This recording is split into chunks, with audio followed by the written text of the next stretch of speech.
Ha scelto di non rispondere alle domande del GIP l'insospettabile infermiere cinquantenne Amedeo Caruana di Favara, finito in manette nei giorni scorsi a seguito di un blitz dei carabinieri della locale tenenza e dei colleghi della compagnia provinciale di Agrigento, che dopo operazioni di perquisizione durate oltre 12 ore hanno rinvenuto un ingente quantitativo in perfetto stato di conservazione di armi, 4 pistole, 3 mitragliette, un moschetto, 2 carabine, una bomba a mano, una granata e ancora 8.000 cartucce, decine di silenziatori e caricatori e arnesi per la fabbricazione di armi. Fra quelle sequestrate c'erano anche delle particolarissime penne esplodenti, piccoli aggeggi grossi appunto quanto una penna, dove si mette una cartuccia di piccolo calibro, 5,5, e che sparano a distanza ravvicinata.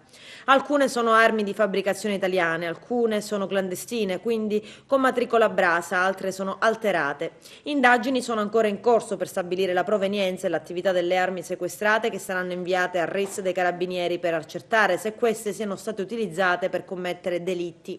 Il materiale sequestrato è stato rinvenuto in 2 abitazioni nella disponibilità del cinquantenne, una nel centro di Favara, l'altra una casa rurale in contrada Priolo. Intanto pare siano state rinvenute anche diverse foto con Caruana che posa in bella mostra con le armi in pugno. L'accusa è attualmente per Caruana recluso nel carcere Petrusa di detenzione illecita di armi da guerra e ricettazione di una pistola. Ieri mattina si è svolto l'interrogatorio di convalida e il favarese si è avvalso della facoltà di non rispondere. Il difensore dell'infermiera ha chiesto al GUP l'attuazione della misura cautelare con la disposizione degli arresti domiciliari. Sulla richiesta lo stesso GUP del Tribunale di Agrigento Stefano Zammuto si è riservato di decidere nelle prossime ore.